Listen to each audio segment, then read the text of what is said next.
आताचा 6 आहे, no ball नाही. पीएस मैदानामध्ये रे घेतलेला आहे. हा शेवटचा चेंडू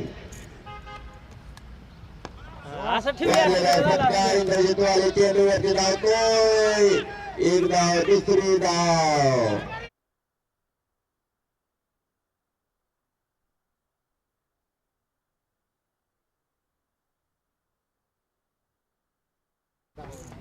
सात धावा करण्यात शेवटी यशस्वी झालेल्या जंजिरा शाख